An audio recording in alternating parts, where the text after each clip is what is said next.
Well, there you all are. Hello, and everyone. Hello, everyone, and welcome in to our program, JW World News. Well, that's the news the Watchtower doesn't want us talking about, but we talk about it every single Saturday night and every other Sunday right here on the Six Screens Telenetwork. My name's Rick Ferrin. I'm coming to you from the apostate capital of the world, and we've got a number of stories to talk to you about tonight. I'll just tell you right up front some of the stories we'll be talking about. Well, Barbara just mentioned a story concerning a pedophile right here in Massachusetts. And we're going to talk about him tonight. What a bad man he was. And the elders let this man serve as an elder in this Massachusetts congregation, knowing that he was in prison earlier for raping a child. So anyways, we'll talk about that coming up. We're also going to talk about something tonight I think you'll find very fascinating. Well, in fact, it was the letter. Atlantis sends me letters. He's the insider at Watchtower, and he sent me a letter concerning announcements and reminders. I'll tell you what, this is blowing the socks off the ex-witness world. They can't stop talking about it, and we won't stop talking about it either. And then another thing, when you were one of Jehovah's Witnesses, or if you're still a witness, what about all those alternative medicines? All of those dangerous at times alternative medicines. We'll be talking about that. So anyways, I'm glad you're with us. We are moving forward here. We've got a whole lot to talk about. So let's kind of just talk about it right then now. Get right into the top story of the day. I'm gonna go with announcements and reminders. And I have to tell you, it's very interesting when you were going to the meetings. Can you remember the announcements and reminders? He usually was in the service meeting. In fact, it was always in the service meeting. And so the brother would get up, the elder would get up, and he would say, okay, we got some reminders and announcements for you. And he'd give you like a little report on what's going on. Well, I want to read you the announcements and reminders for September. It just came out a short while ago. But boy, I have to tell you, let me read it to you, and we'll kind of dissect it here together. I think you're going to find it really crazy. The Watchtower's losing their mind. They are. I can't tell you if there's anyone sane left at Warwick anymore. I don't know. So anyways, here's the announcements and reminders for September 2023. Now, for elders caring for spiritual needs of incarcerated publishers.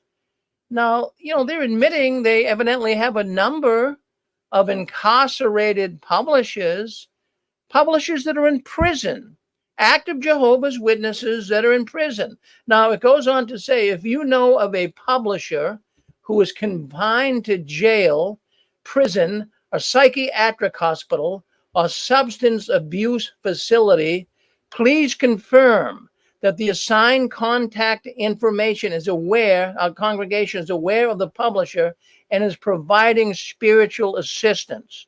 So they're saying, if you know of a publisher who is in prison and is incarcerated, well, make sure the congregation in that area is aware of it and they can visit that publisher. Now, if you are unsure of the contact congregation, communicate with the service desk at Warwick. I mean, they're treating this like, friends, they're trying to get everybody they can to be a publisher, and they're sinking low. They'll even try to get, as they're doing here, rev up the engines for all of these people that are in jail and incarcerated in psychiatric wards and drug abuse centers. Friends, let me tell you something. I'm really wondering, I mean, wouldn't you think that a lot of these people would have been disfellowshipped if they're in jail? I mean, wouldn't they if they're incarcerated? It doesn't make sense. So that was the first thing that was on the list here, this announcements and reminders. And the more I read these, every month, my friend Atlantis, he sends me this, and I can't believe what's going on behind the curtains of the Watchtower. It really is crazy. They make some, we're not going to read all of it. It's a longer letter, but they talk about the Hawaii relief efforts that are taking place. The LDC, the Local Design Committee, is really taking the lead in trying to help some of the Hawaiian brothers and sisters. They're creating teams. I won't pick on that too much. If they're going to help, that'd be great. But I really would like to see serious help, not just take the credit for help. But I'm glad at least they're making some contact with the people in Hawaii. And another thing that got my attention, folks, they also mention in this letter or reminders, they actually bring up the fact that Amazon business, that they want the congregations, the Kingdom Hall Operating Committee, they're saying can set up a free Amazon business account to benefit from exclusive pricing and discounts on selected items and tax exemptions when applicable. So they're encouraging congregations to get an Amazon business account. Well, they can save money. The congregations will save money. And of course, that's going to be more money the Watchtower can get because the congregations will be a little more wealthy. But my thoughts are, it just doesn't pass the smell test. This does not pass the smell test. Something's going on here. I'm thinking that perhaps they're going to become like, when you go on YouTube, you can actually, when you're doing a YouTube video, you can talk about yourself being associated with Amazon and refer people to Amazon and make money. I mean, I think the Watchtower is sniffing some money out here. If you have, 80, 90,000 congregations buying from Amazon, they could be an affiliate promoter for Amazon. And the Watchtower could make money on that. It's just my feelings. You might not agree, but it doesn't pass the smell test. The Watchtower is doing things here I've never heard of before. And you folks have never heard of it either. But this is the one that puts the frosting on the cake. This is the one, Bethel service. This is in the announcement. Now listen to this closely. This is going to rub you the wrong way. It did to me. Bethel service. Now listen closely. There are pressing needs for additional licensed medical professionals to volunteer their services to assist with Bethel work. However, please note that we are not encouraging anyone to pursue higher education in order to serve at Bethel. As a reminder, anyone applying to serve in any capacity at Bethel must be exemplary. Underline that word, exemplary, in their conduct, regardless of their professional or educational qualifications. Hold on right there. Something here is very, very crazy. Very, very crazy. But first of all, let's just go back. Another thought, too, that we did miss there in those reminders was what they were. Another thought I want to bring up, then bring it back to the professional doctors that they need at Bethel. But another thing they talked about is encouraging young children in this reminders, younger children to clean the Kingdom Hall and to be able to stay afterwards and go down on their own and be able to clean the Kingdom Hall. Their youth could be really put to work and taking care of Jehovah's property. Well, I'll tell you what, you guys can remember all the cleaning we did as Jehovah's Witnesses.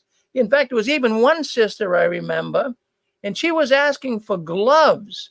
When we used to clean these stadiums, you remember that. We would stay after, would have to bring our broom, would have to bring our dustpan, our mops. And anyway, she was saying that she was used to always clean. And just to check the phone here, hold on 1 second. All right, I just don't know who that would be. All right, let me just check one thing here. All right. Well, anyways, you would realize what it was like cleaning because you all remember cleaning, right? And this one sister that I got information from, she used to clean the upper level seats at these large arenas, stadiums. And, she used to ask for rubber gloves because there was actually feces, human feces in the upper levels. Can you imagine that? So they would have the witnesses clean this all up. And, we all would stay for cleaning after and even come in early to clean the stadium and the bathrooms, and then cleaning the men's bathroom after convention. That was also difficult. And there was a young girl as well that I got information from. She was only 10 years old, and, she was going to clean the bathrooms, at the convention. And she was asked to clean the men's urinal, but the mother didn't let her, I guess, so went in there and did it. So that's a strange thing, right? To send a 10-year-old girl in to clean a urinal in the men's bathroom? Come on, that doesn't sound good at all. But what else? So here's the Watchtower now in this reminders and announcement letter, encouraging young ones to kind of get more involved in cleaning kingdom halls and convention and assembly sites. You see, the Watchtower has nothing else, no other activities like regular churches do. They have games for the kids. They have, field trips they take for the kids, certain things, activities and projects they have for the young kids. But there's nothing, zero, zero, zero in the Watchtower for children. There's no such thing as a program for them. So get them all cleaning, I guess. No wonder why the kids are leaving the Watchtower. No wonder why they don't want any part of it. Isn't that something? Isn't that something? So what I wanted to bring up, let's go back to the letter. We're still in the letter. So there were a bunch of announcements this month, but the one that really, as I say, put the frosting on the cake was the one about Jehovah's Witnesses who may be doctors, maybe a nurse, a medical professional, and they could come and give their free labor to the Watchtower. Why would any medical professional want to work for this organization? That's the problem I would have. Why would a medical professional want to work for the Watchtower? Well, what the Watchtower really needs, though, and it should have been stressed, is they need more mental health professionals, tons of them. They need that. The witnesses are losing it. So when you stop and think about it, between the Jehovah's Witnesses' unethical and tyrannical blood policy and doctrine, attacks on higher education, a doctor would have to be mentally insane. A doctor or even a psychiatrist wouldn't touch this organization with a 10-foot pole. And I don't blame them at all if they wouldn't. Isn't that something? So here they are. But, they're saying that, if there's any medical professionals that have exemplary conduct, please apply. Well, first of all, you're discouraged from going to school after high school. You're discouraged from going to university. So if you went, would you be exemplary? There were elders who have children who went to college and they lost their position as an elder, but yet they're saying exemplary doctors. I mean, how exemplary are they if they went to college, even when they were witness? So, this is just unbelievable that the Watchtower, and this isn't the first time they've been looking for lawyers, they've been looking for accountants. Now here they want medical help. So, really, I mean, it's how is it that the Watchtower can have people hear these type of comments coming from the officials of the Watchtower? And how is it that an active Jehovah's Witness, let me clear my throat. Excuse me. How is it that a Jehovah's Witness hearing these things, don't they see cognitive dissonance here? That this is what's going on. They know that going to school is bad, but yet at the same time, they're looking for educated people to come and work at Watchtower. That doesn't pass the smell test, as I would always say. Now, I'm just going to bring something up here. I'm going to throw a name out on the table. See if you know where I'm going with this. The name is Judah Ben Schroeder. Judah Ben Schroeder. He is one of the only children ever born and raised at Bethel. Did you know that? Well, That's who Judah Ben is. Now, let me tell you, Judah Ben was born in February of 1958, and he spent his early years at Watchtower. And later, Judah went to school on your dime. If you were a witness contributing money, he went to school, college. He actually went to law school. And also his wife, now I don't know if the Watchtower paid for his wife, but they both went to Columbia Law School and got a degree. At least Judah Ben got a degree in law and became a Watchtower lawyer. He went to Columbia University. Friends, that's an Ivy League school. The witnesses paid for this. At the same time, they're telling you, no, don't even accept a scholarship. Don't go to school. Don't go to school because that would be wrong in Jehovah's eyes. But yet, Judah Ben went to school. Now, Judah Ben Schroeder, let me just give you a little background on him. His father was Albert Schroeder. Well, he was a governing body member. And Albert Schroeder, well, he was a heavy-duty governing body member. And I have to tell you that he lived a long age. As a matter of fact, he was 94 years old when he died. As a matter of fact, he was even around when Rutherford was around. But Judah, I don't know where Judah is today. I don't even know if he's still connected with the Watchtower, but they paid the bill for him to go to school and become a Watchtower lawyer. Isn't that something? Now, friends, what we have, I'm going to tell you, first of all, the Watchtower, absolute hypocrites. Yes, I'll say it again. The Watchtower's absolute hypocrites. Friends, they make the Pharisees look good. They're bad. They're bad. The stuff we read here every week on JW World News, it's just throwing me back.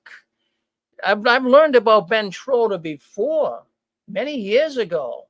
But when they come out with an article, at least the questions are announcements this month on looking for medical professionals, they have to be trained. They had to go to college.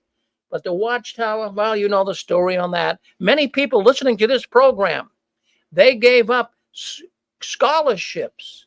They gave up a position to go to college, even if they had to pay it on their own.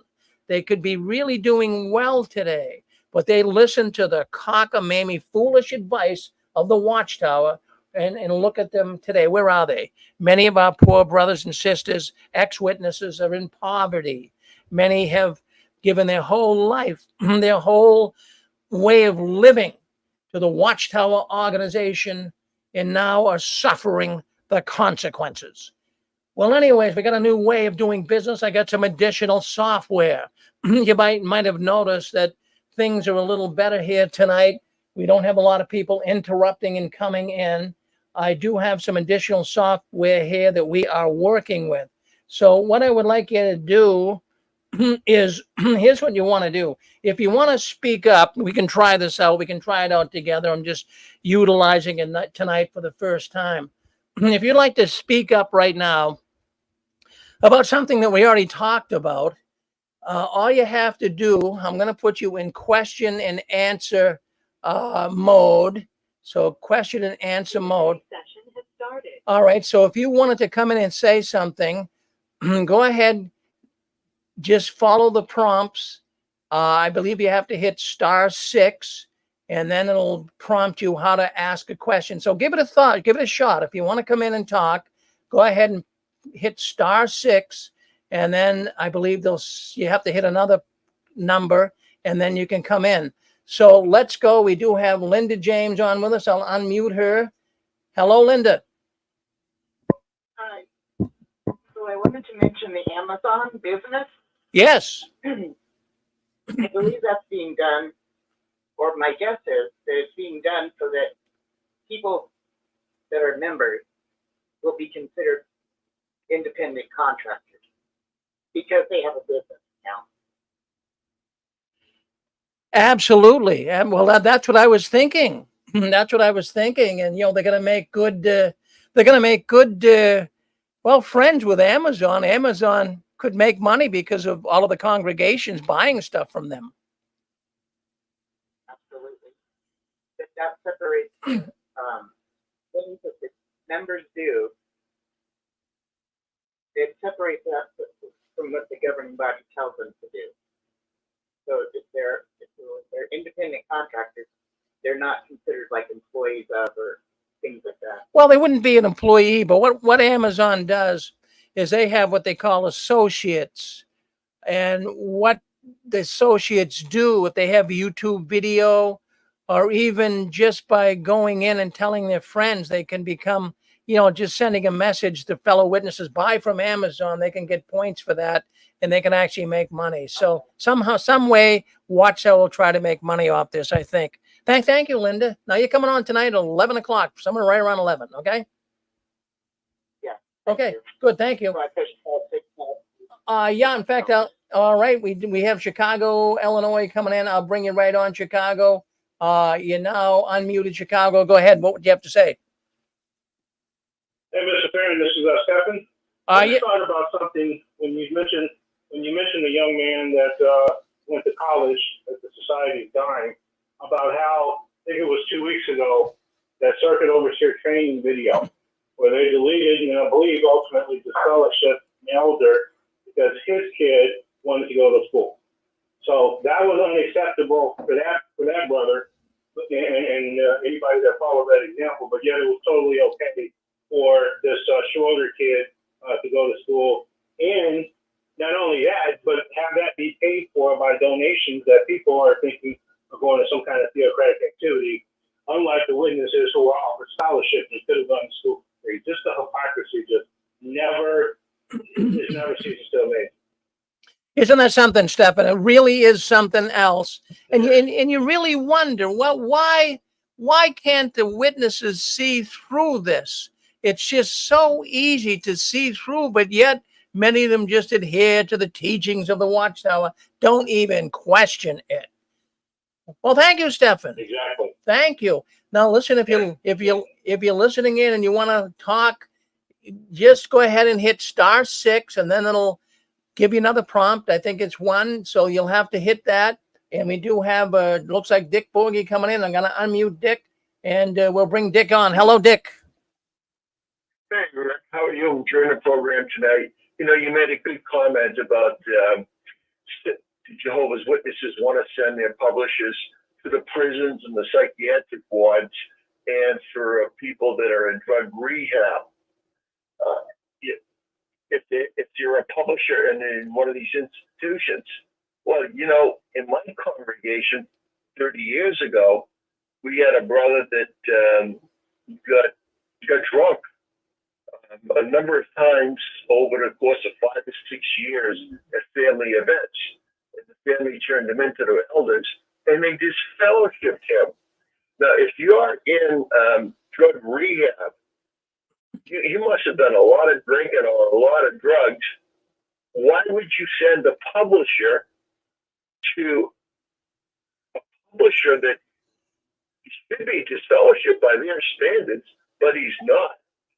Doesn't make any sense. You're right, Rick. They are the super hypocrites of our time. Thank you, Rick. Well, they really are, Dick, and that's what I would wonder. How exemplary is an incarcerated person? They should have been disfellowshipped. Geez, they look what they did to you, Dick, and disfellowshipped you, and basically you were even confessing to them that you sinned and you were repentant. But here they're having incarcerated people visited by. I mean, this is absurd, Dick. You're absolutely right. Thank you.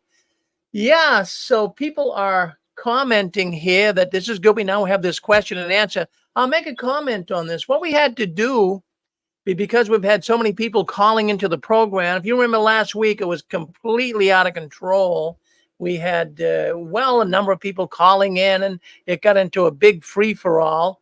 But we can kind of end that now. I got some software here we're using that'll clean that up. So, the way we used to do it was everybody could speak up when they wanted to speak up. But sad to say that that's not the way we can do it anymore.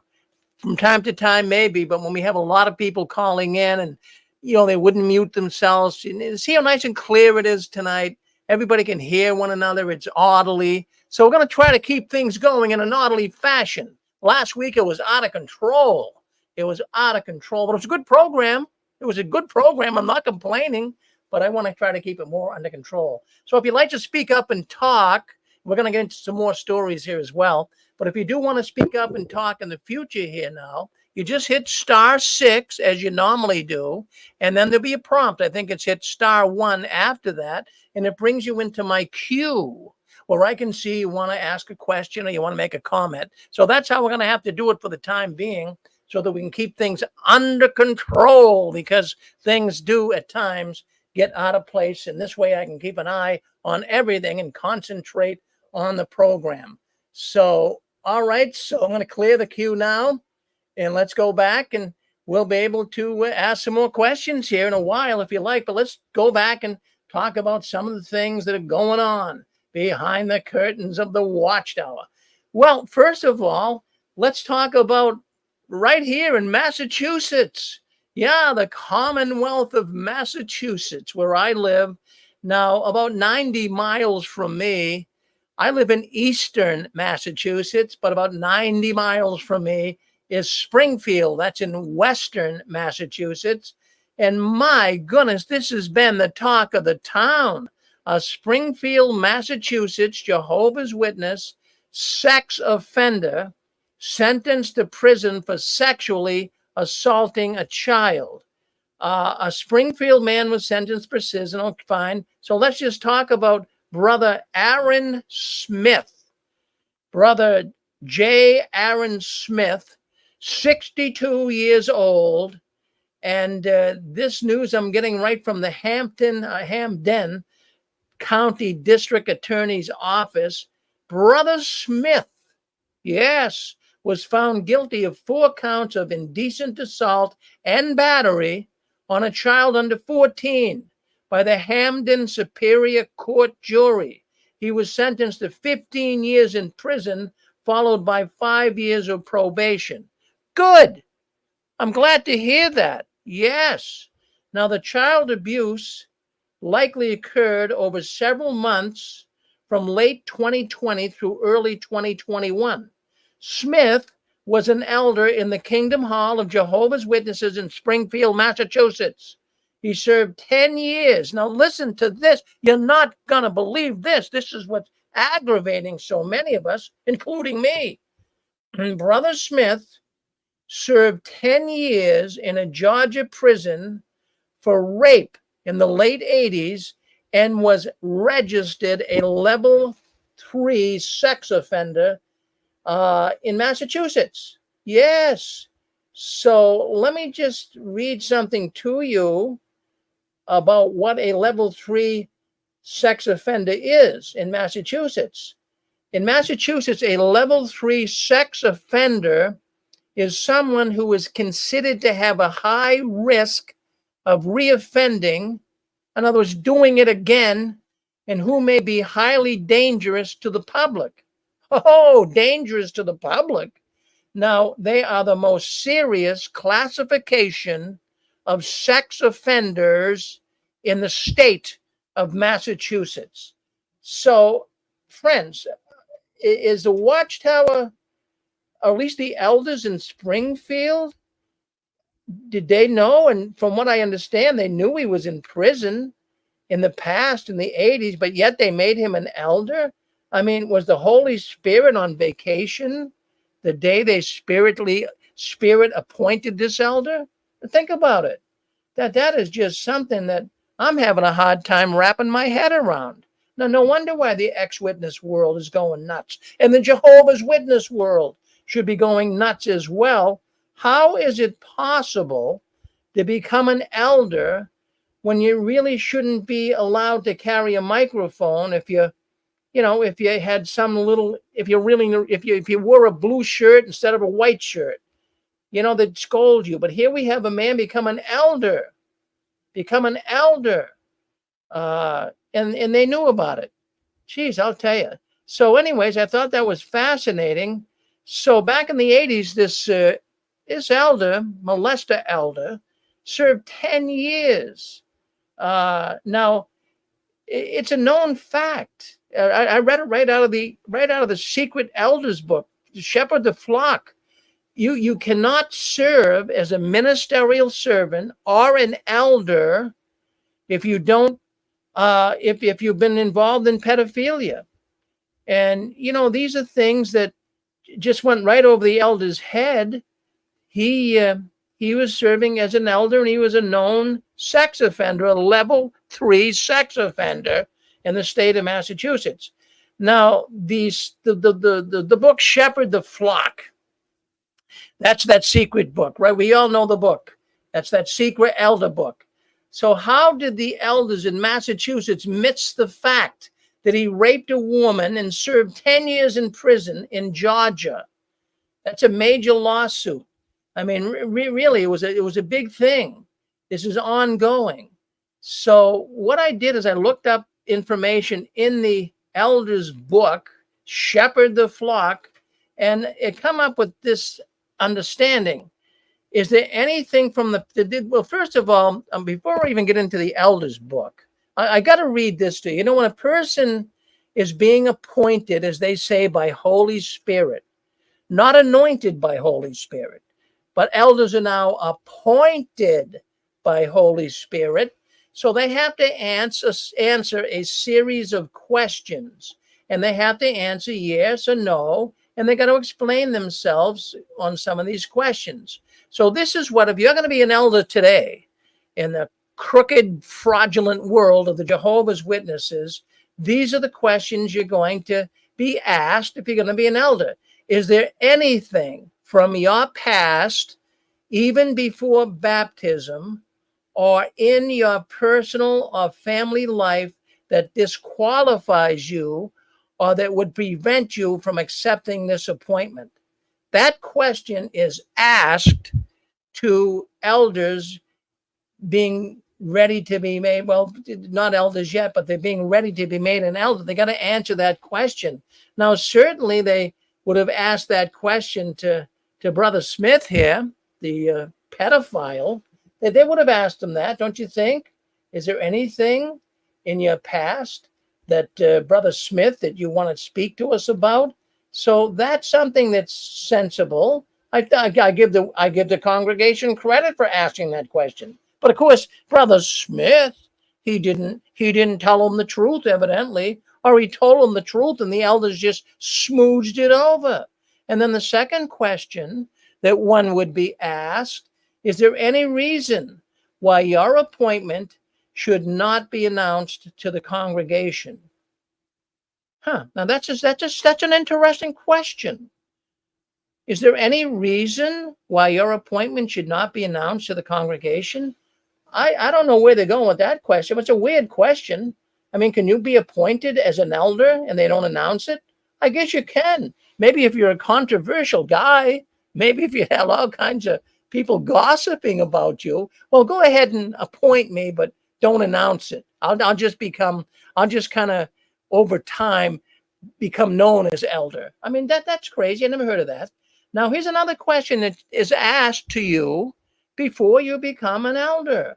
Have you as an adult ever been involved in any time in the past with child sexual abuse? Well, there is the question that Brother Smith, he must have answered it. Geez, if you had a record and you're going to be appointed by the Holy Spirit, don't you think that you would have at least said, well, brothers, I have to tell you, I was convicted of rape in Georgia, 10 years ago, and I have a record there. Well, that should have disqualified him right away. And I'm believing, according to the article I'm reading here, the elders knew about it. I can't say for sure, but according to the way this article is written, the elders seem to know about the abuse. So if the brother answers no to the questions, the circuit overseer will provide the elders with a signed appointment letter, and he'll become an elder. But, then I went to the elders book, and under the heading of, elders and being appointed, number 24, paragraph 24, one who is engaged in child sexual abuse does not qualify to receive any privileges in the congregation for many years. So many years, I don't know, that's kind of obscure, ambiguous. I don't know what many years. Is it 10 years, 20 years, 5 years? So it says anyone who was engaged in child sexual abuse does not qualify to receive any privileges in the congregation for many years, if ever this includes minor privileges. So even can include minor privileges like passing around a microphone. Now, let's move on here. If the body of elders, this is paragraph 29 in the flock book under the elders, the body of elders believes that one who was engaged in child sex abuse decades ago may now qualify for minor privileges, such as carrying or adjusting microphones, operating sound and video equipment, serving as an attendant, or assisting with accounts, literature, or territories. They should assign 2 elders to call the service department. In other words, call the service department and see what you really should do to extend privileges to this elder is what I'm reading here. So that's interesting. So what I'm getting here, and again, the Watchtower, we know how the Watchtower writes ambiguously, at times confusing. But even as I went through so many articles here in the Elders Shepherd the Flock book, I concluded that if you ever were engaged in sexual misconduct, especially with a child, you could never be appointed to a position again. Well, this happens, and it's happened over and over again.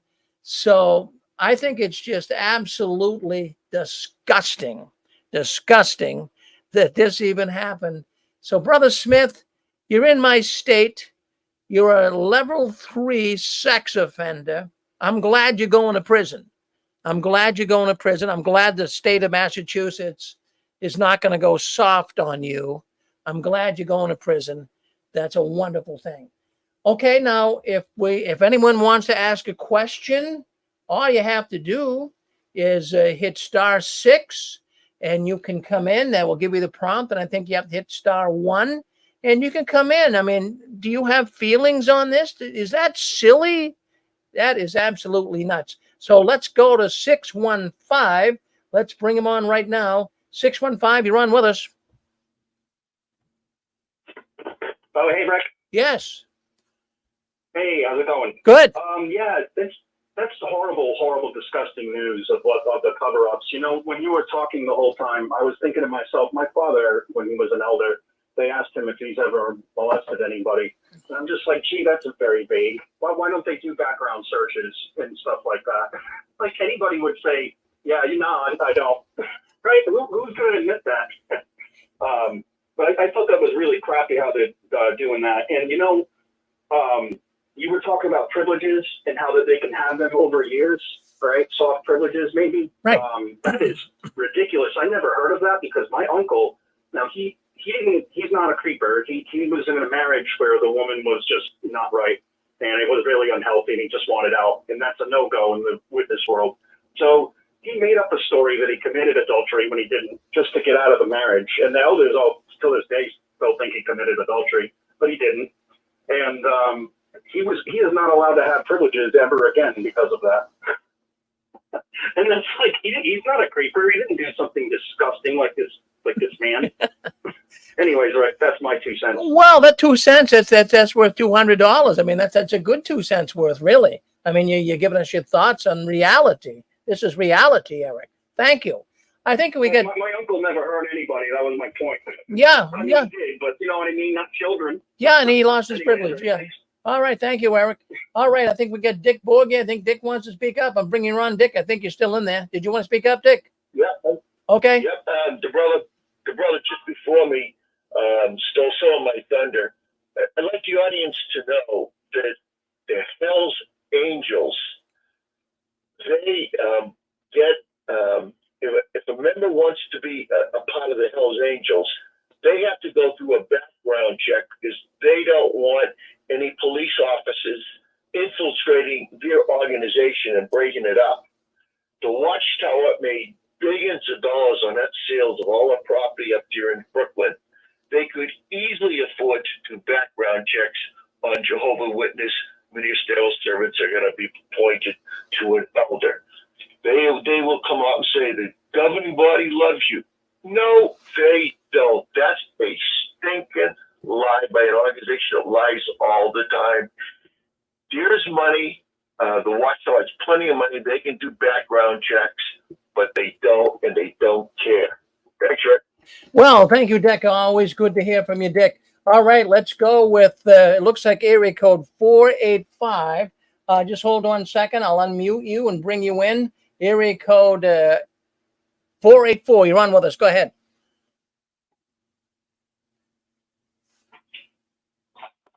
Hello. Yes, hello.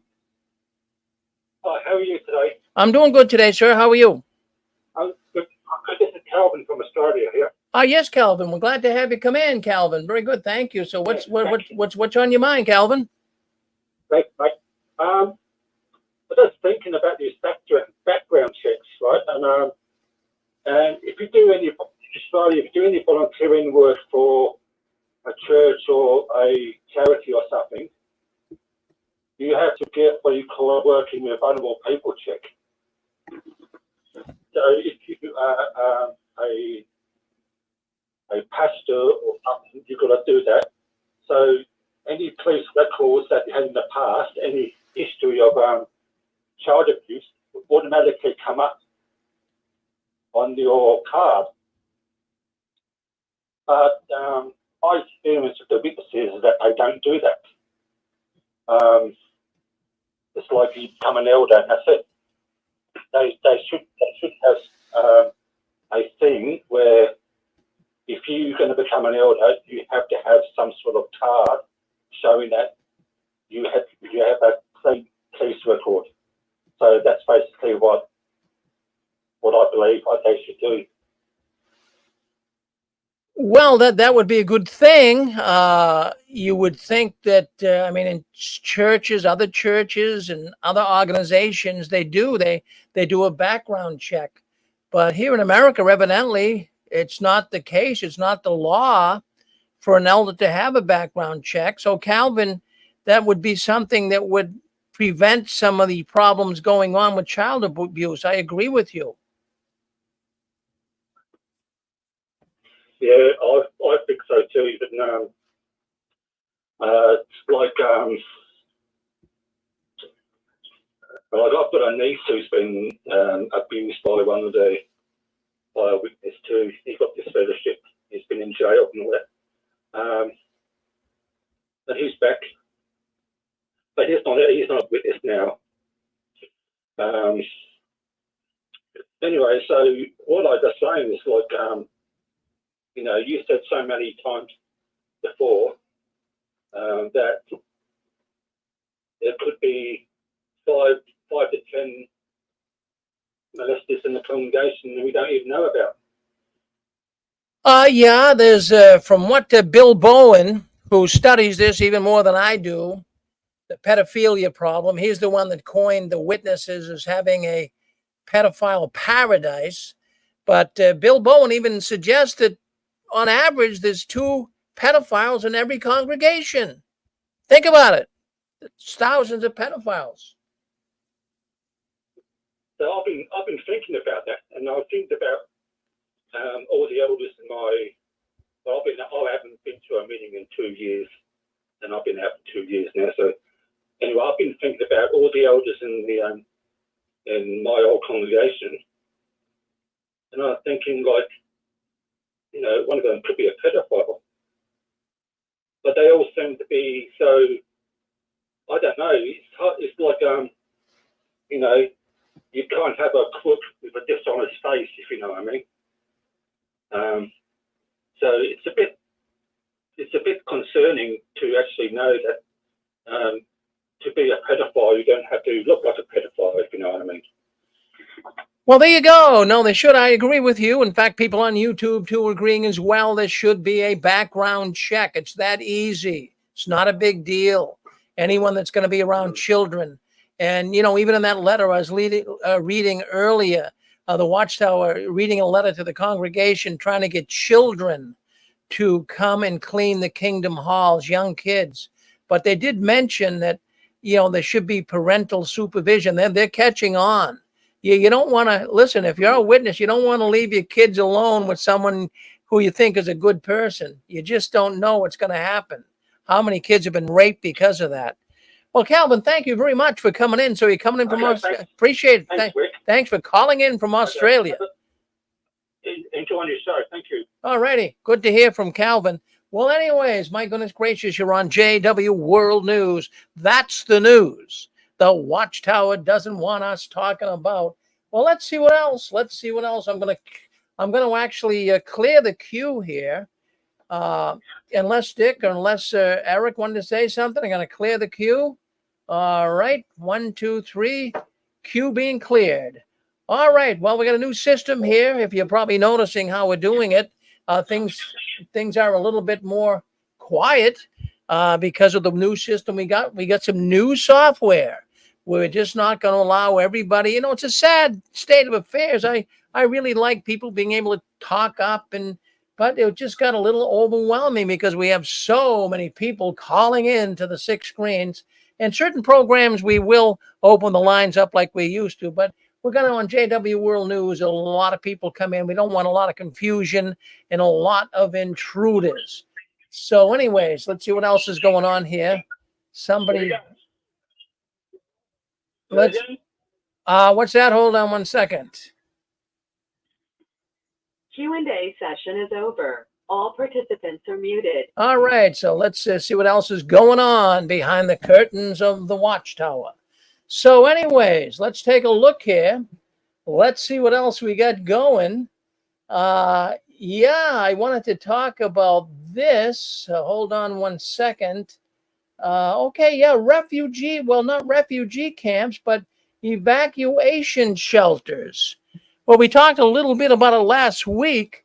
I can't believe it, but of course there was a hurricane in Florida this week. Well, you all knew about that, right? Some of us had relatives there and we were quite concerned, but there was a pretty bad hurricane and went practically right through the central part of Florida and right through out to the right out through the Carolinas. But anyways, can you believe that Jehovah's Witnesses are being encouraged to not go to evacuation shelters? Can you believe that? And I'm even going to show you, well, actually, hold on 1 second. Let me show you an email here. I want you to see this. Just give me a second. This email was actually sent to me. So I'm not just, you can take this to the bank and cash it, friends. This is a fact. The Jehovah's Witnesses are being discouraged from going to a shelter. Let me just show you the email here. Let me just see. Well, there's a text that was sent to me. I don't know if you can read it or not. Well, anyways, it does say there, it's strongly discouraged. On the bottom part of it, they're talking about when you have to go to an evacuation center. It says that it is strongly discouraged for a witness to go to an evacuation center. That's an email, a person from California, when they were having the fires in California, and I guess even the fires out there in Hawaii. But this was discouraging the witnesses from going to a shelter. Now, that was a pretty bad hurricane. And this is a known fact. I see that this is happening with many, many Jehovah's Witnesses receiving these emails or at least getting information not to go to a shelter. Now, here you have the state of Florida being battered by hurricane force winds. You're up to your waist in water, and yet they're saying don't go to a shelter. Now, the reason why they're saying it is because they're saying that a lot of things go wrong, a lot of immorality in these shelters. So here you are, practically drowning, nowhere to go with your go bag. You want to pay attention to the organization. You can't go to a shelter. And so the first thing, first of all, let's just be adults here. Let's be adults in the room. Let's just let's use the gray mask between our two ears. If you are in hurricane force winds, You're up to your knees in water. You're confused. You just lost your house. You're walking around with your go bag, nowhere to go but a shelter. But you're saying, well, I really can't go to the shelter because there's immorality there. I mean, the first thing on your mind and priority list is not going to be having some hot sex or having an act of immorality in a shelter. That's the last thing on your mind, right? That's not going to be, you're not going to think about immorality. You're going to be thinking about how I'm going to be able to survive this hurricane or this fire that burned my house down. What the heck? Well, what are the Jehovah's Witness organization thinking? This is nutty stuff. Friends, it's a shelter to help you. It's not a nightclub. This is a shelter. You don't have to worry. You're not going to commit immorality. What in goodness name's sake is going on with the Watchtower? So their entire belief system, from the top to the bottom, nothing is based on reality. It's actually bizarre and it's funny. This is the most paranoid cult that you'd ever want to see. Yet this summer's conventions, we played a portion here on the 6 screens. This summer's convention drama showed all the witnesses fleeing an area and escaping to a refugee camp. Yeah, that was supposed to be the promised land. So they all went to a refugee camp. I could see, when you have thousands of people in a refugee camp, I could almost see immorality there. I mean, the Watchtower had a drama about it, but I can almost see immorality there, but not at a shelter. I mean, geez, the shelter is a place where people would get their lives spared.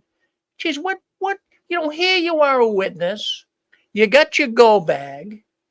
You're not being told where to go. The government's saying, go to a shelter. Watchtower's saying, don't. I mean, are you willing to step up and be responsible for people's lives? That's why I've been saying here on the 6 screens for the last 6 months. If you're going to become a Jehovah's Witness, or you're going to stay in this organization, send me an invitation to your funeral. Send me an invitation to your funeral. It's getting very, very dangerous in this organization. It doesn't make any sense. But isn't that what the Watchtower's been telling the witnesses for the last 4 or 5 years? You're going to hear things that don't make sense, but just go along with it. That is one thing that doesn't make sense. And I'll tell you right now, if the government got wind of the fact that the Jehovah's Witness organization Watchtower is discouraging people from going to a shelter, I mean, that's not criminal. No one's going to be locked up in jail, but the government would scratch their head too and say, what? And because they're going to commit immorality? Geez, what a stupid excuse. I can see if there was a disease, maybe leprosy was breaking out, or maybe the bubonic plague was breaking out.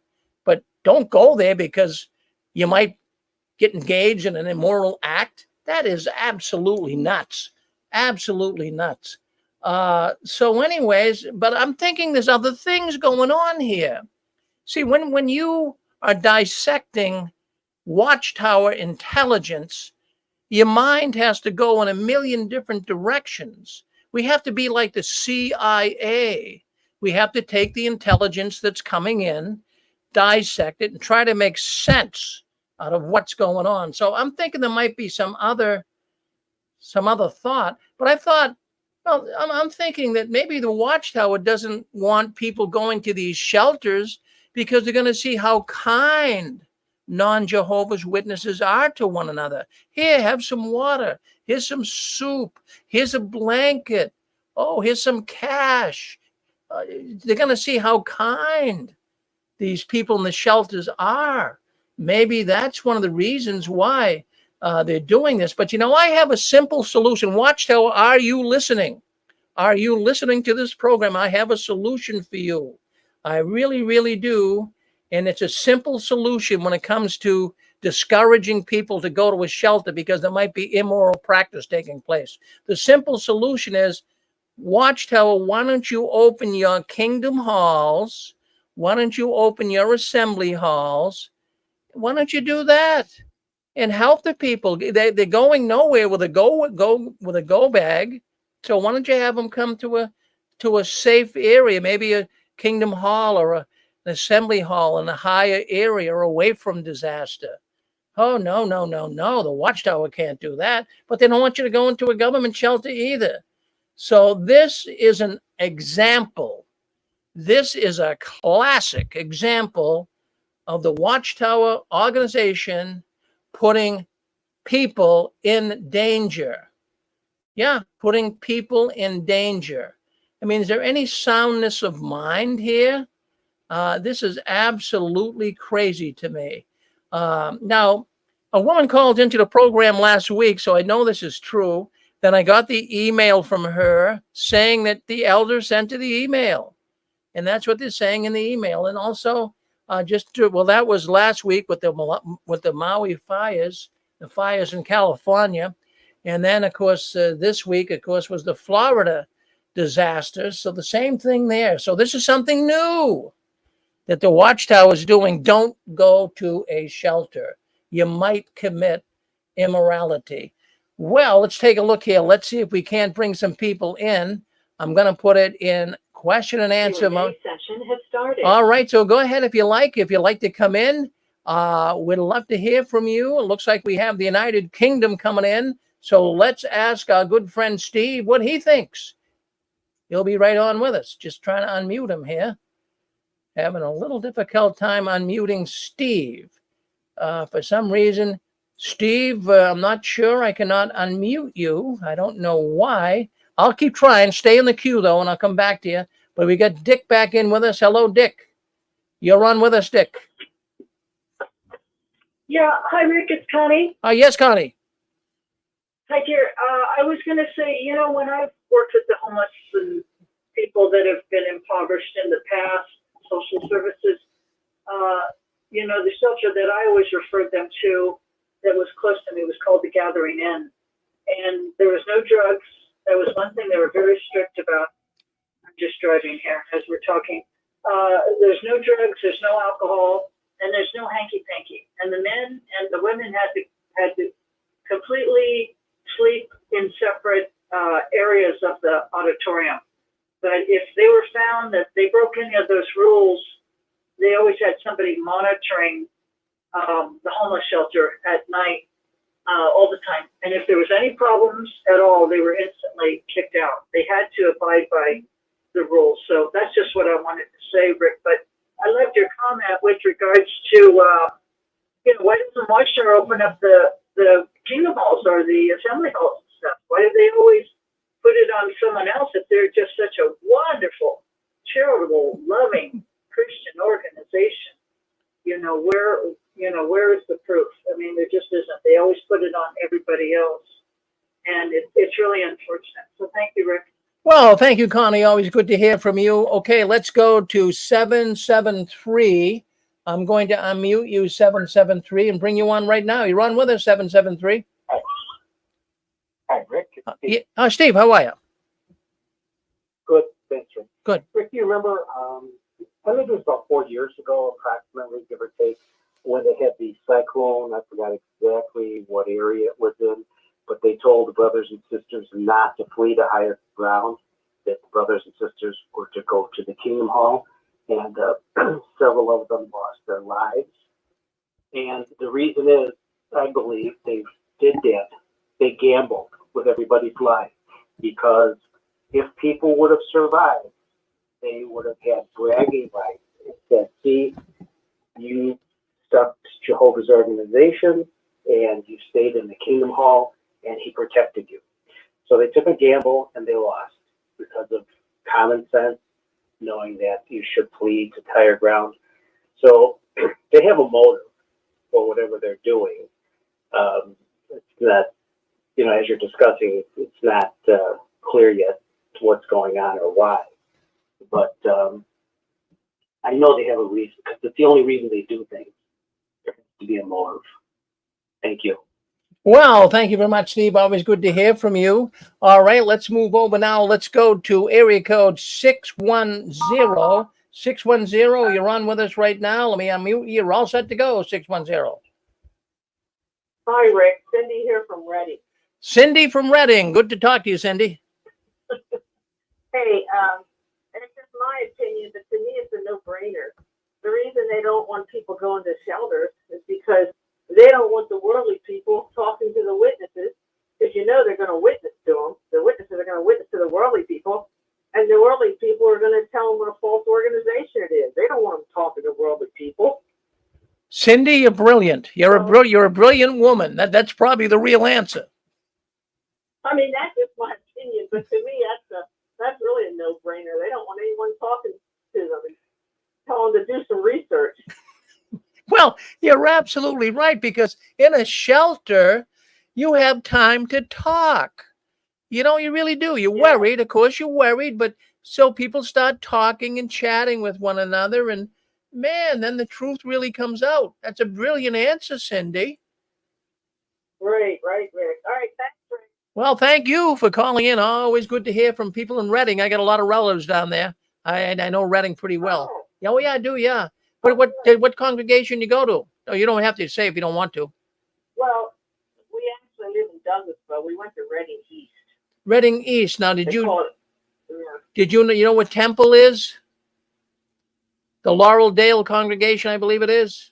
Not sure, but right in that. Yeah, that's around Reading. Oh yeah, that's that. I got a lot of relatives that went there. I got a lot of relatives in Pennsylvania, all witnesses still. Yeah.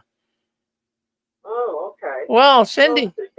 Well, well, listen. I'm glad to. I think you've called in before here, haven't you? I called in twice before. Oh yeah, no, I remember you. Well, thank you for coming back. Don't be a stranger now. Come back and see us. Okay, sure. Thanks, Rick. Thank you. All right, there you go. Well, let's see. We got 813. Hold on, 813. We're going to bring you in right now. Just let me get over to the buttons here. 813. It looks like our good friend Michael. My goodness, Michael, you're on with us. Yeah, this is Scott from Florida. My first name is Michael. Oh, okay, Scott. Yeah, we got a bunch of Michaels. So, Scott, how you doing? Yeah. Good.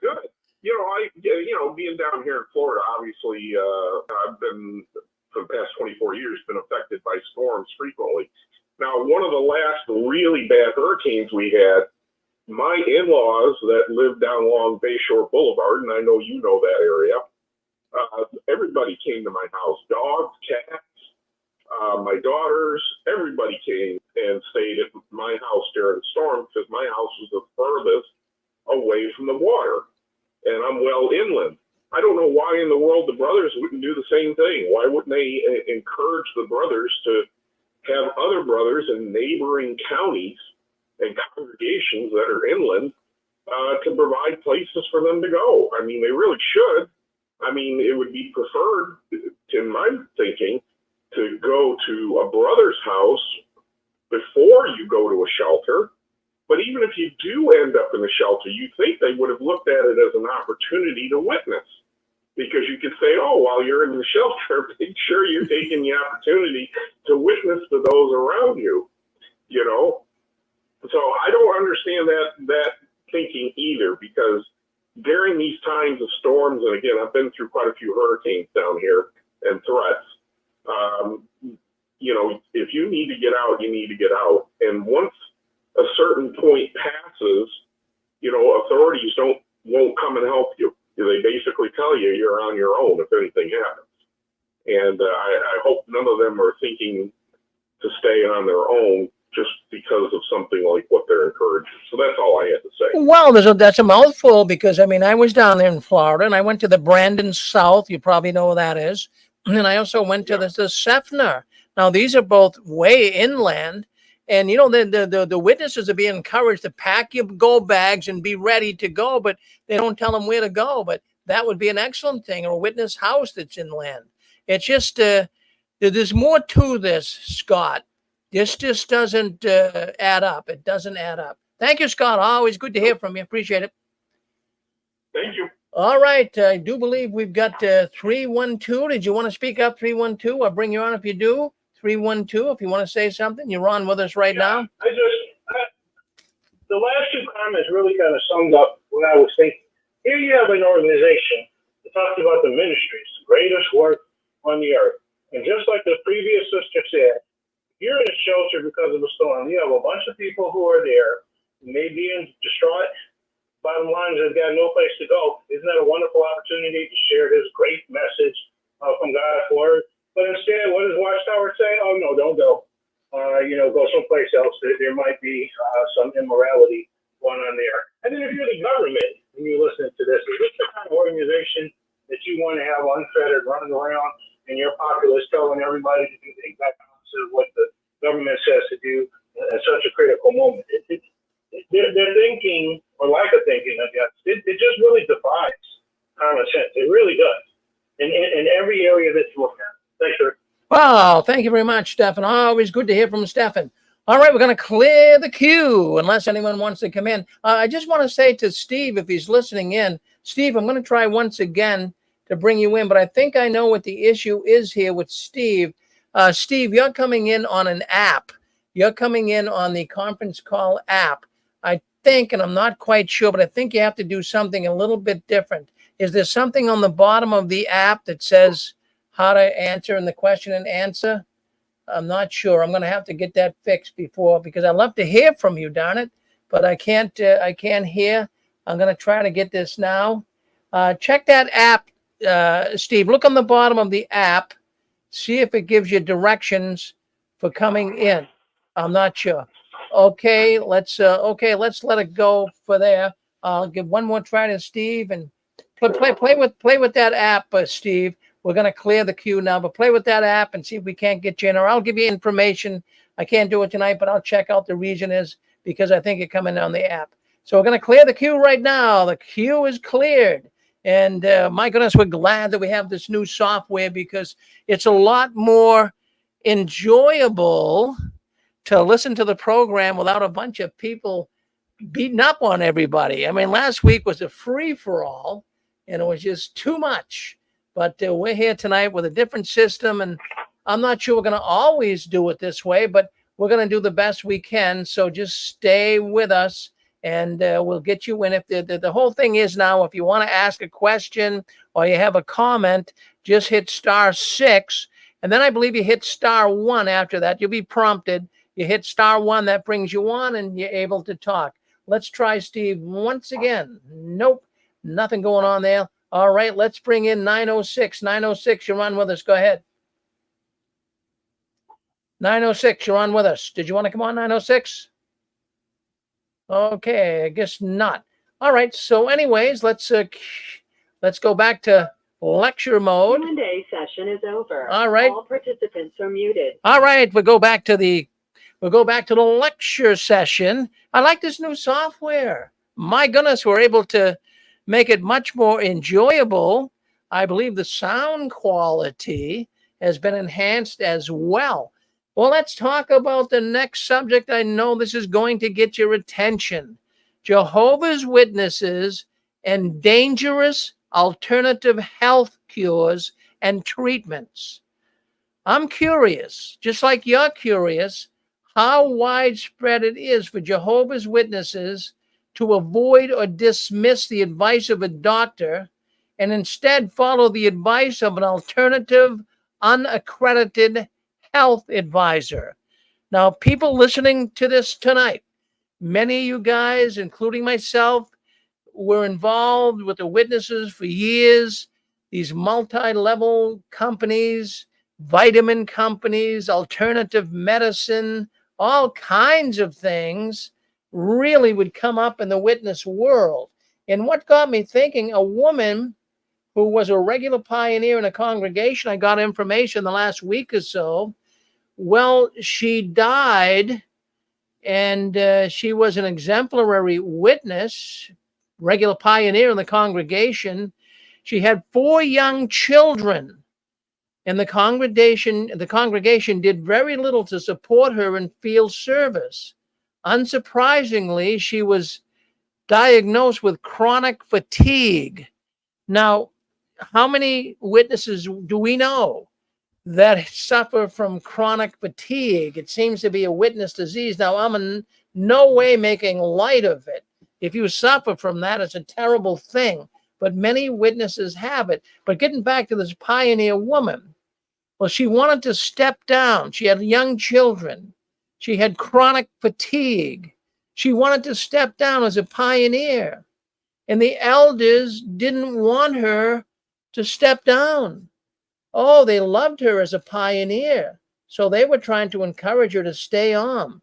So the congregation's self-appointed health know-it-all people, and there's always someone in the congregation, right? They know everything about what you can take, what you should do, and you're going to feel so much better. So some wacko Jehovah's Witness told this pioneer sister she was advised to drink 16 gallons of water per day.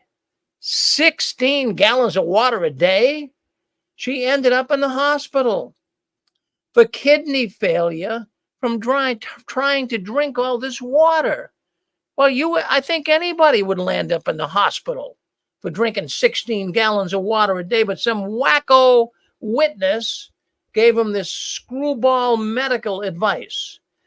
Now, the experience cost her and her husband most of their savings. I just got this story in the last week or so. It cost their husband and her most of their savings. It could have even cost her her life. Well, I guess from what I understand, she did die.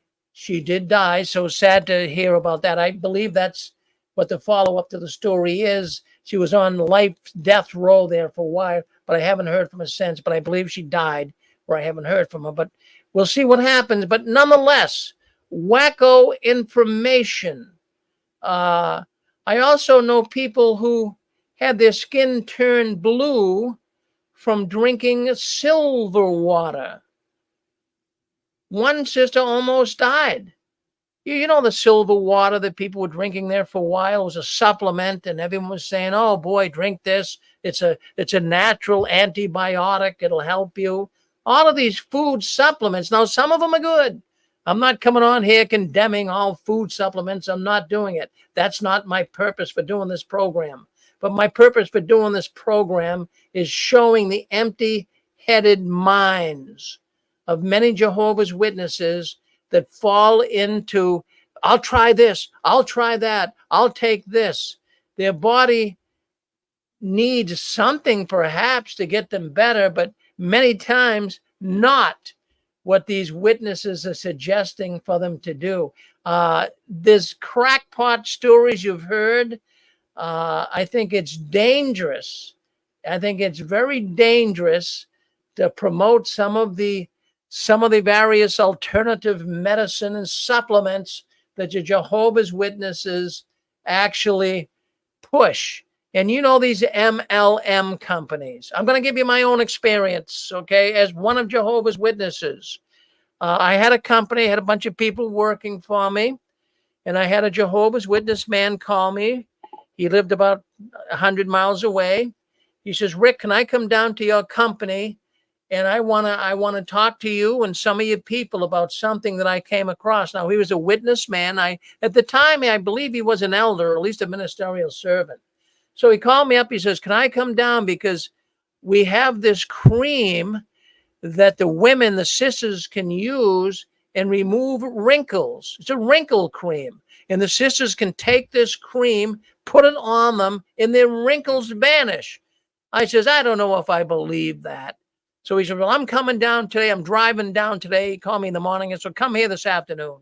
So he came down to where my business was, and he came into my office, and he says, "Call that secretary in that I came by." I had a secretary at the time. She was a witness girl too. He says, "Bring her in here."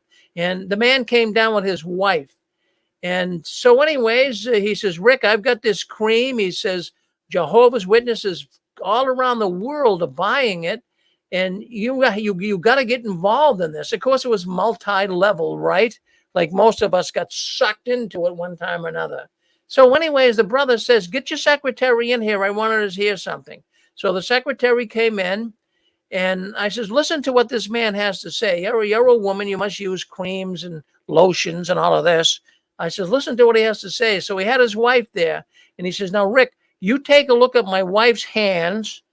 Now, this hand, she never put the cream on, and look at the wrinkles. Look at the wrinkles. And now the other hand, she puts this special formula wrinkle cream on, and look at that. Look how nice her hand looks. I says, wow, that's remarkable. So my secretary, just kind of listening to what he said, didn't even ask him any questions. She says, I'll take 2 bottles. And it was $25 for a tiny little bottle. I don't think it was even 6-7 ounces, really. It was very small. So she bought 2 bottles on the spot for $50. So she said, I'll take it. I mean, so she believed every word he said. I mean, is there really a wrinkle cream? Can you put a cream? I mean, for years, dermatologists and doctors and scientists have been working on a wrinkle cream.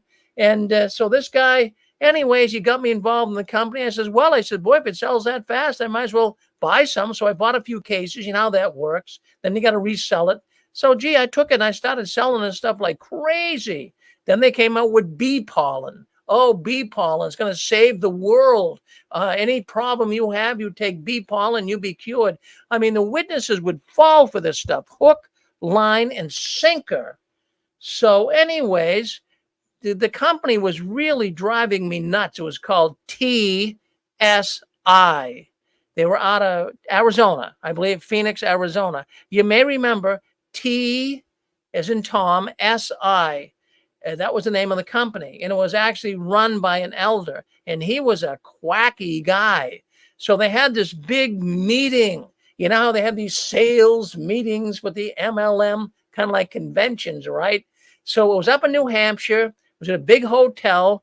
So they wanted me to go up there because I was doing gangbusters. I wasn't really doing much, but I had a bunch of people under me. And geez, I was making at the time about $700 a month for doing nothing. I mean, I had these guys under me, and all the witnesses were buying it like you wouldn't believe. So anyways, this guy was going to come to Concord, New Hampshire, to this hotel, and they wanted me up there because I was one of the district leaders in this area. So I went up there, but what a quack. What a crazy elder this guy was. So he had a brand new product that he wanted to introduce to the crowd.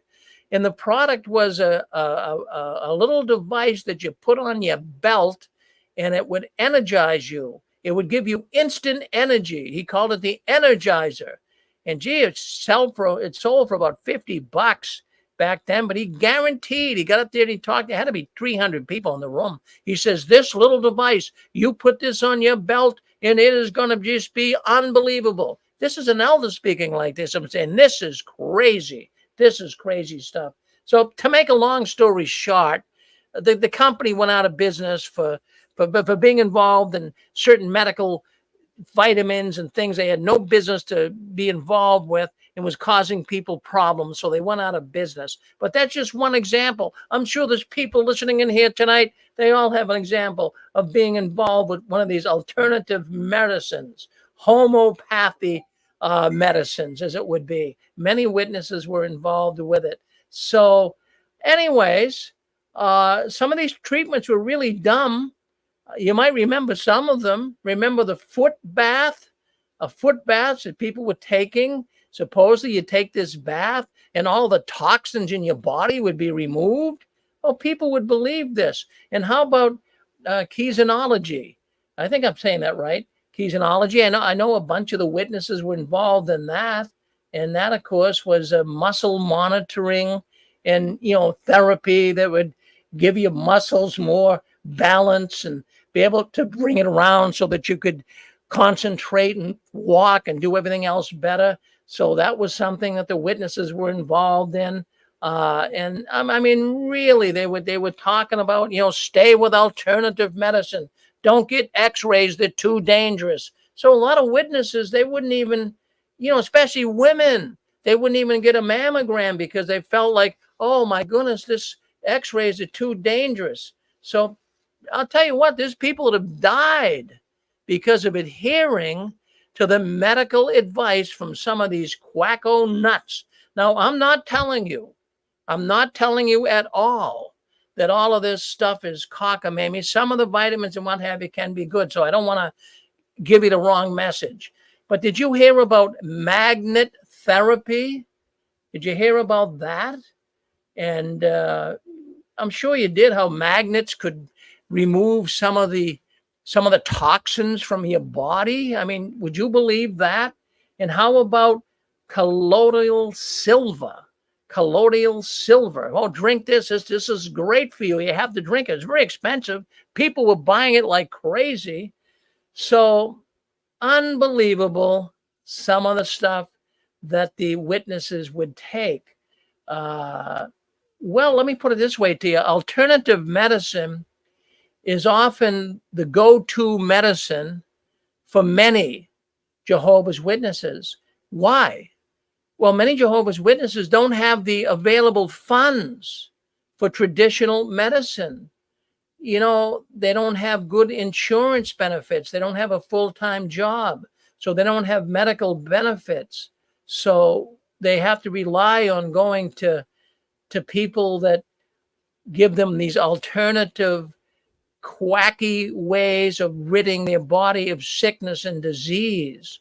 Now, I'm not going to beat up on chiropractors. I know there's many out there. I've never been to one, but my former wife has been and others have, and they seem to help. So I'm not going to pick on chiropractors. But I'll tell you what, there's a lot of Jehovah's Witnesses that go to chiropractors. You know, sometimes that's not even accepted. Chiropractic medicine isn't always accepted by the Journal of American Doctors, whatever society that works with evaluating medical alternatives. Many don't support chiropractor. I'm not saying that all of them are bad, but many of them are. Now, then also the witnesses at one time, they talked about brain mites.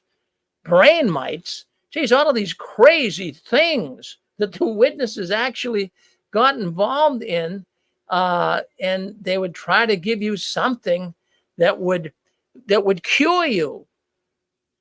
We all fell for it to some degree, including me with that crazy wrinkle cream. But anyways, let's ask you. Let's go to question and answer mode. You're going to hear a little prompt there. Q&A session has started. All right. So if you want to speak up, did you get involved in these alternative medicines? Hit *6. Come on. I'd love to talk to you. It looks like we do have our good friend. It looks like Shirley coming on here. So let's bring Shirley was here. Then Shirley. Okay, there's Shirley. Let's go to Shirley first. I'm going to unmute Shirley. Shirley, you run with us. Go ahead. Shirley, you're with us. Okay, maybe I hit the wrong button. I'm sorry, Shirley. I hit the wrong button there. Let's go to Shirley. Shirley's on next with us. Go ahead, Shirley from New York. Okay, Rick, do you hear me? Yes, we can. Yep.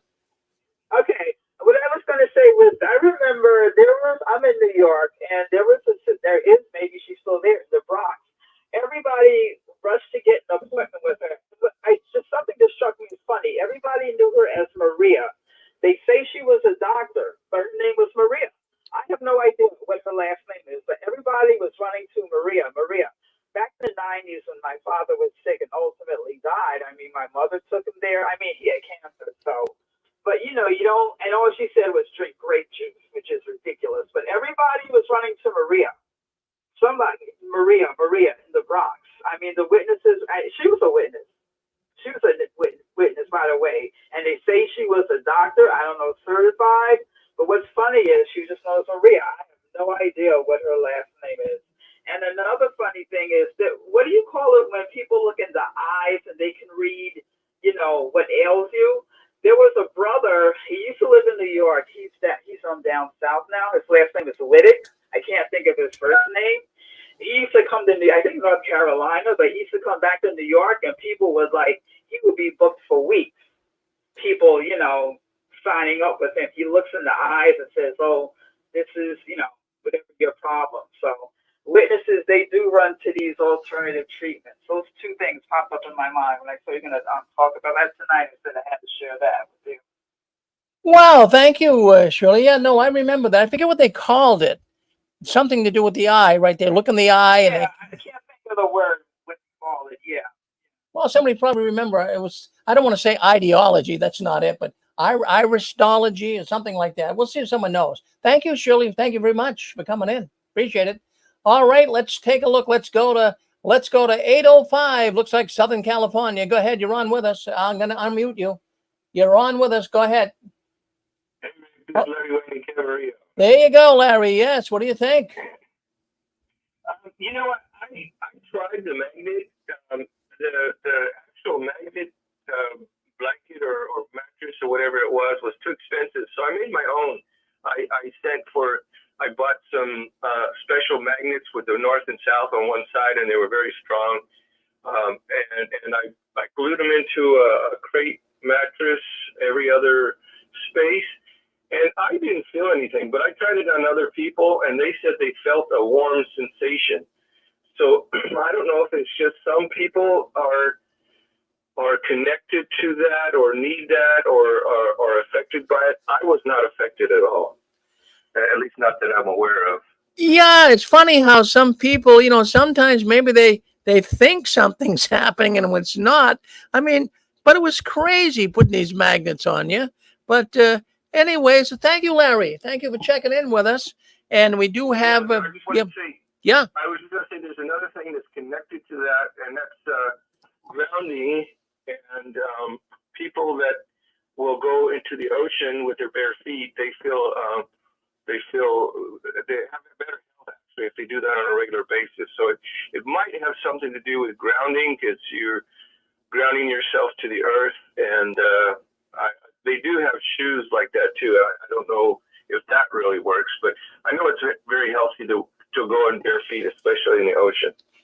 Yeah, well, I mean, how else do people go in the ocean? They wear shoes or what? No, but what I mean is, as opposed to staying at home, if a person would go regular to the beach and walk along the shore, of course, people do use thongs, but if you wear bare feet and put your actual skin on and in the sand, your body reacts to that in a beneficial way. Oh, so they call that grounding. Yeah, never heard of that. Well, thank you, Larry. Thank you very much. And some of our people here on YouTube, they say iridology. That's when they look into your eye. Iridology. I know it's something like that. So thank you on YouTube for suggesting that, those that did. All right, let's take a look here. Let's go to 203. 203, I'm going to unmute you. 203, come on. You're on with us. Go ahead. Hi, Rick. Carrie. Hi, Carrie. Listen, I think I had mentioned this quite some time ago, but way back in the early 70s, one of the sisters in the congregation had a lot of trouble drinking. She had a drinking problem. So the brothers suggested that she go to this doctor in New York. He was a scientist. And he only did the third shift. It was amazing. He was, 80, almost 90 years old. But he was doing the third shift for all the people that couldn't make it earlier because they're coming in from all over the country. So anyway, she goes to this scientist in New York. I don't know where. I couldn't tell you. My memory's not that great, but he gave her a concoction of vitamins, and it straightened her out. So we figured, well, since that happened and it was working, maybe we could send my husband at that time, because he had a very bad anger problem. So the preparation was to bring his stool, in a little container. And the doctor said to him, from what I see is you're very angry. He read it in the stool, would you believe?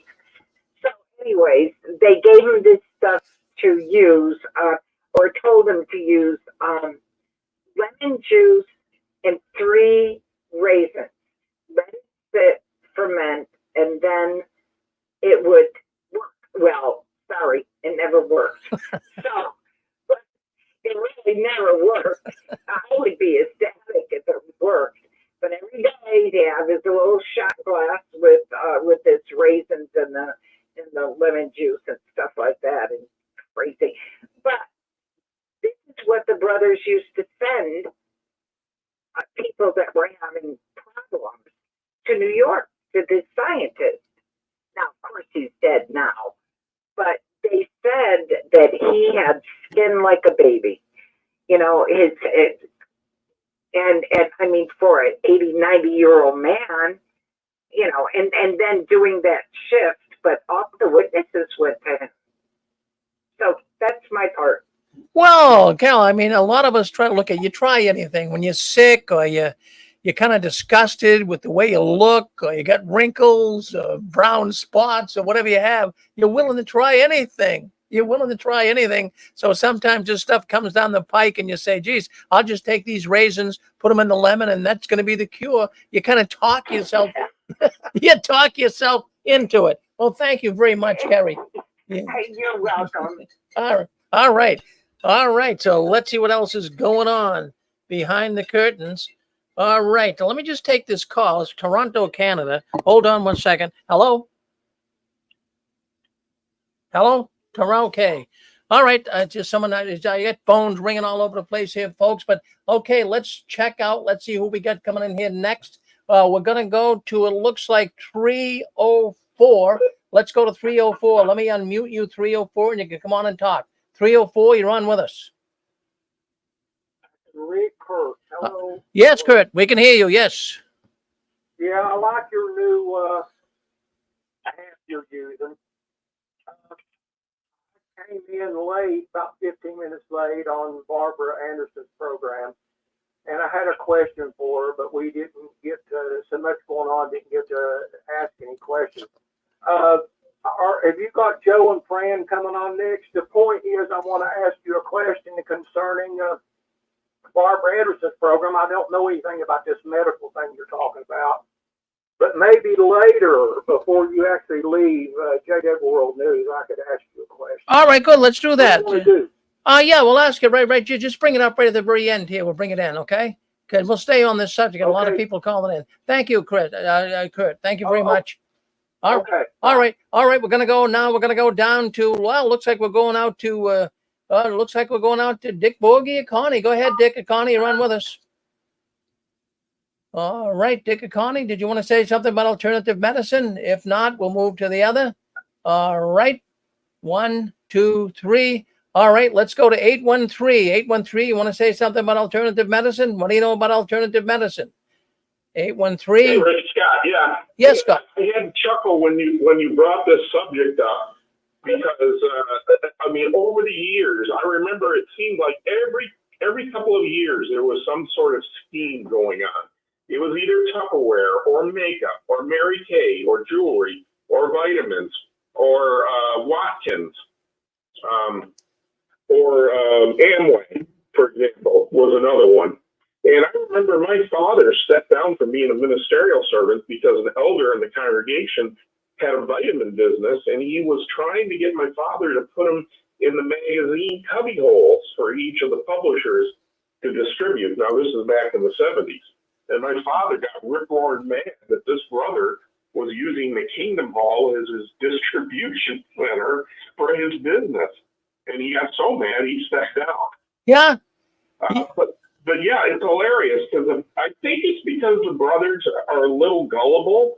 They get very trusting, and for some reason, like you said, they're seeking an alternative. You think they'd be happy knowing that they're going to live forever, but it seems like they're always seeking some advantage in some way or some form, and it seems to prey upon the trust that the brothers have in each other to take advantage. And most of these were pyramid schemes. And I don't need to tell you, Watkins, Amway, a lot of those things were.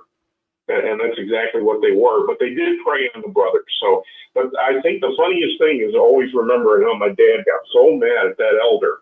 He finally stopped. They finally got after him because my dad complained.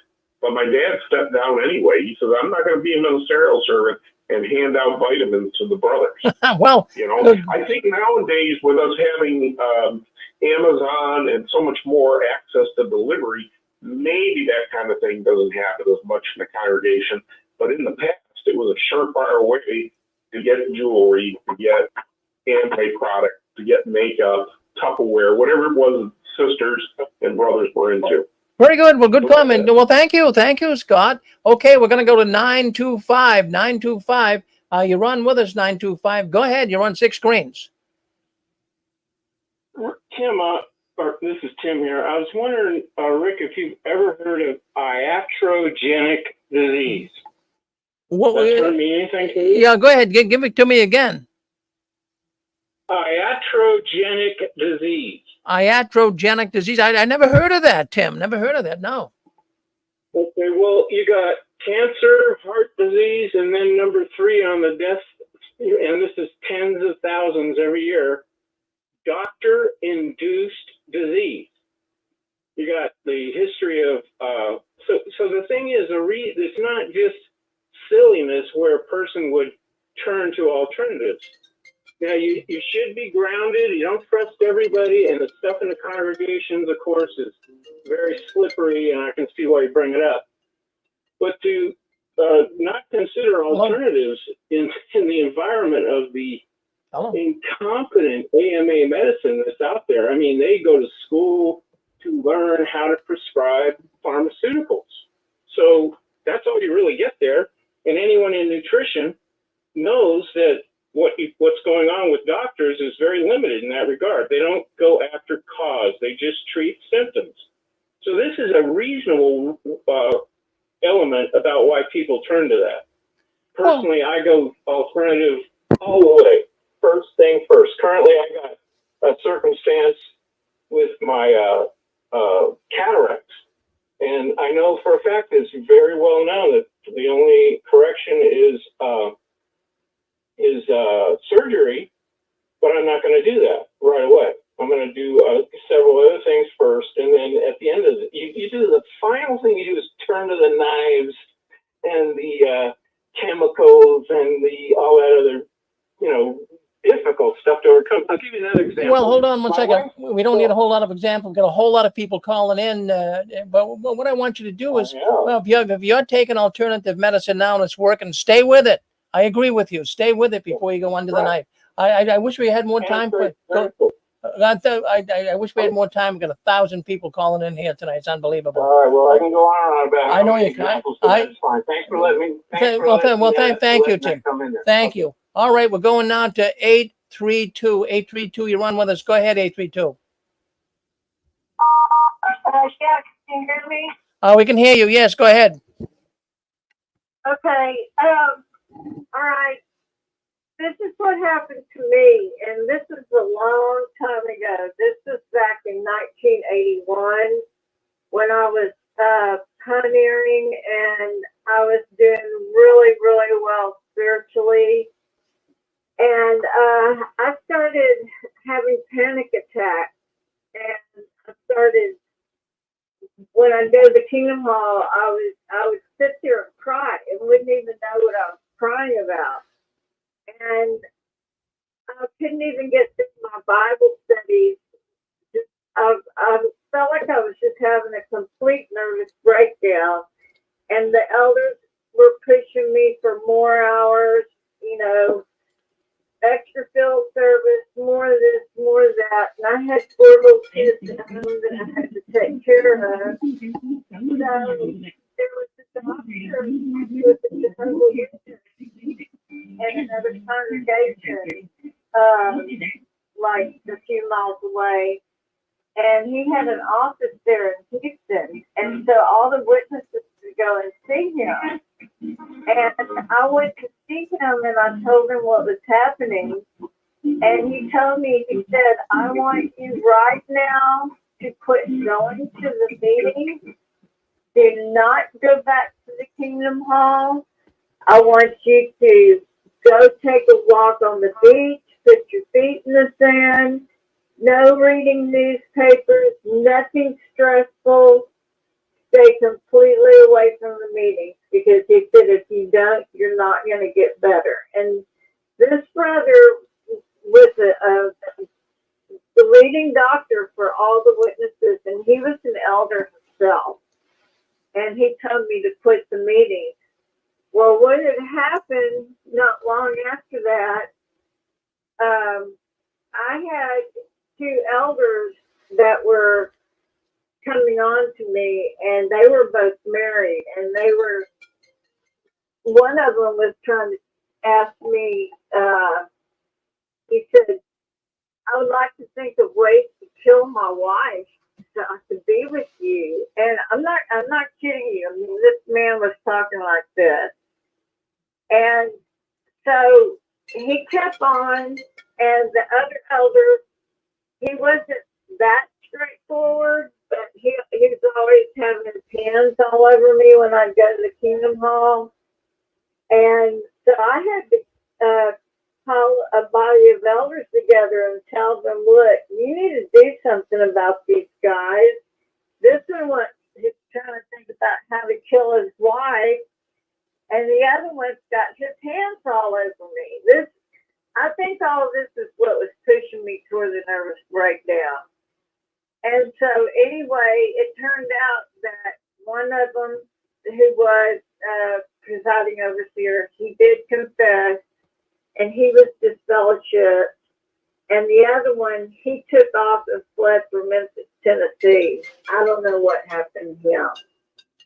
But anyway, I did quit going to the meetings, and I knew then I was starting to feel, like Jehovah was nudging me and pushing me and prodding me with his Holy Spirit to get out of it, get away from there. And it quite didn't all make complete sense to me until the UN thing came up, and then all the child abuse stuff and everything, and I finally said, this is what you were trying to tell me, Father. You were trying to tell me that this place is corrupt. Well, there you go. No doubt. I mean, we're having some trouble with your phone line, sister.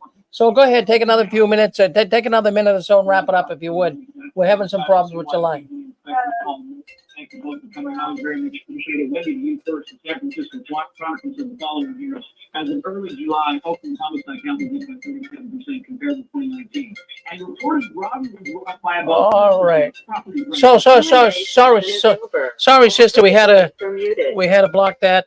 I'm not sure what was happening there, but yeah, we're getting some intruders or something trying to crack our little sequence here tonight. But anyways, we're moving forward. And I wanted to give you some more information tonight on some of the things that we did want to discuss before we bring Fran and Joe on. And we're going to entertain Kurt's question as well that he had for Barbara.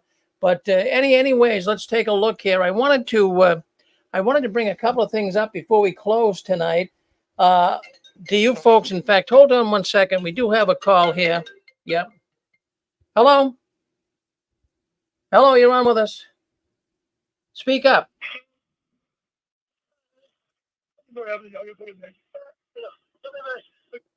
All right.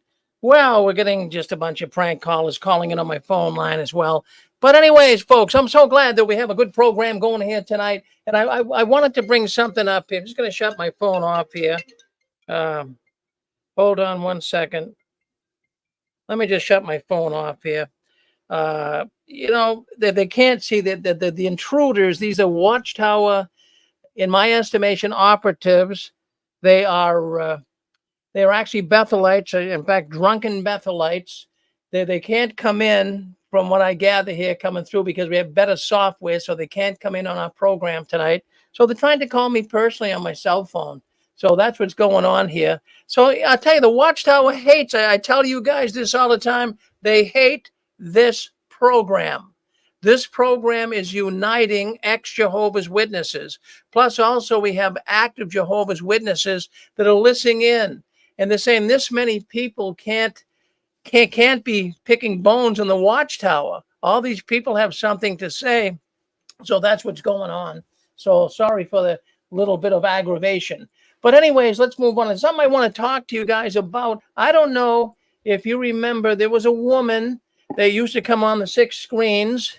And she was a protester. She was abused sexually in the Watchtower when she was a young girl. Her name was Chessa Mannon. And Chessa Mannon, as we all know, if you've been following the story, she was involved with one bad man that did some real harm to a woman. And Chessa happened to be with this man. And he went in and evidently raped the woman and videotaped it. And Chessa being there was also brought into the arrangement where she committed a felony. And so, you know, a lot of the ex-witness world, they just completely ran away from Chessa. But I always thought there was something not right with that. She was a friend of mine. As a matter of fact, she protested not with me, but simultaneously on the internet on Memorial Night. She had a program that she ran called Memorial on the Memorial. We're remembering Jehovah's Witnesses that died because of the organization. But cut to the chase, I'll tell you what happened. Jason Zelder.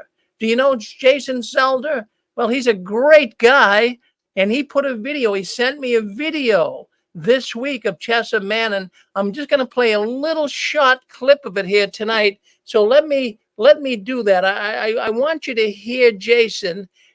He claims that Chessa was falsely accused, and I must agree to that. I also have to say that I believe she was too. So listen to this little video. Let me just be able to get this up here to share it with you. So just give me a second to share the screen. And I think you'll find this really fascinating. Let's listen to a little part of it. Then I'm going to fast forward. The video was done masterfully. This video should get a YouTube award, believe me. So let's share the video right now. I want you to just watch part of it. You'll hear it if you're on our radio network. But this is Jason Zelder, and he's saying that Chessa Manning was falsely accused. Let's listen in.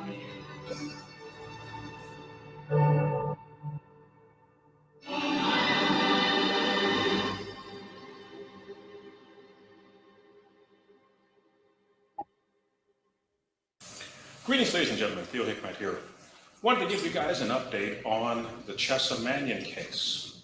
I know there's been a lot that has been said concerning the Chessa Manning case, and I wanted to take an opportunity today to put together a more extensive understanding of the case, because there's been some very interesting turn of events in this case. There's been a lot of people who've made videos, posted things online, said all kinds of things concerning Chessa and the events of the case. The problem is they never waited for the evidence to come out. All these presentations that were done, things that were posted, were all done on emotion without any evidence to back up the things.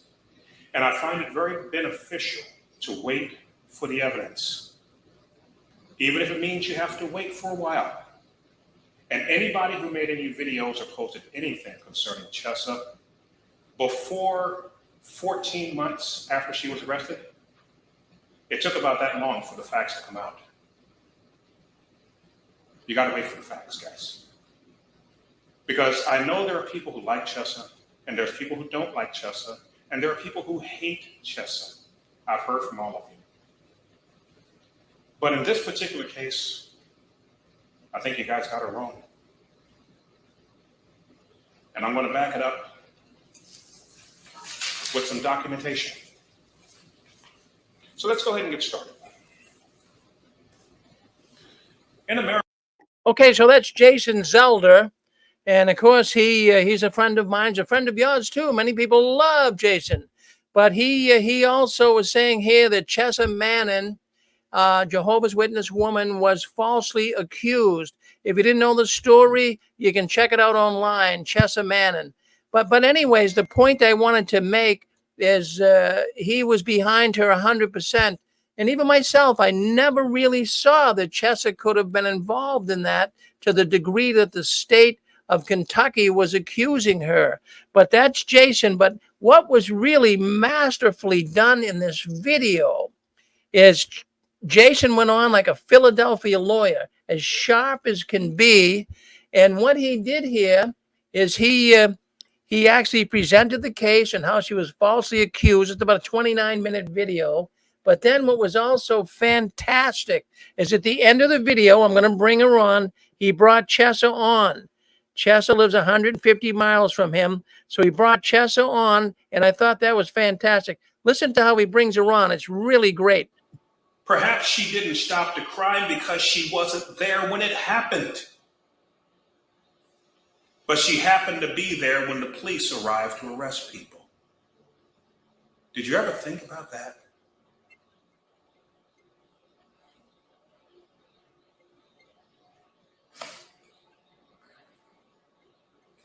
Now, you might ask, how do I know she's free? How do I know she's free? How do I know she's actually walking the street and not in jail? I like to deal with evidence and rock solid evidence as best I can. And I'm going to give you the best evidence I can give you.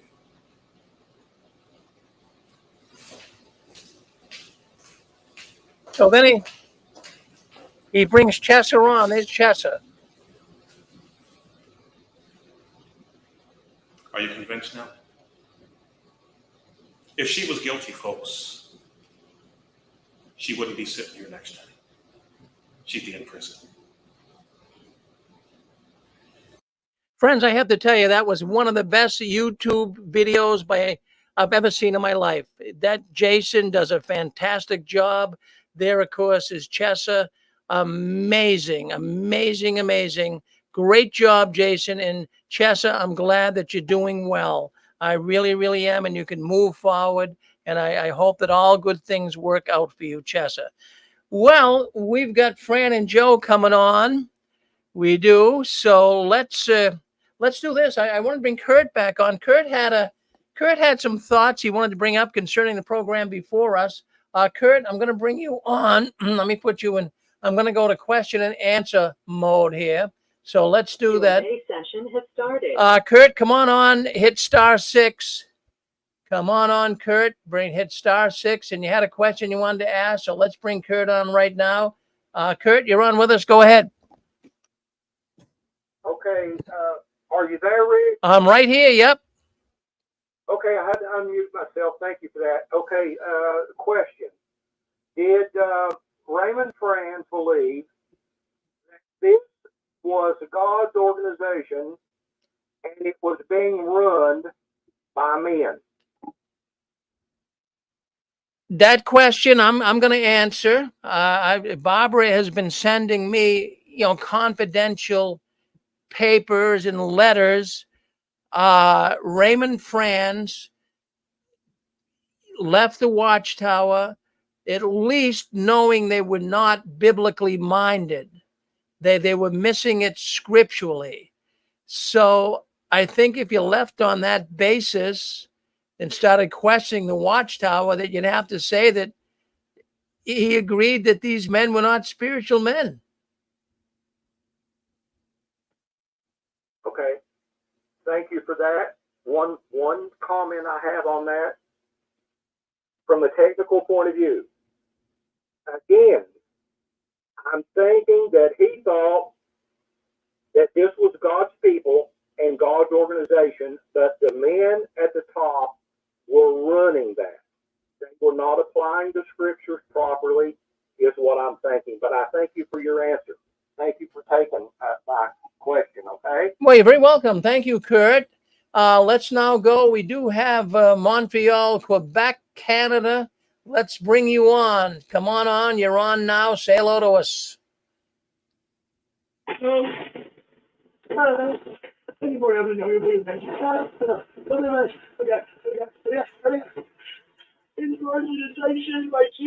session is over. All participants are muted. Well, we always have people trying to come into the calls here every Saturday night. They try to do it, but our software is now stopping them. So that's a wonderful thing. And we're going to be able to keep those intruders off. Well, we have Fran and Joe.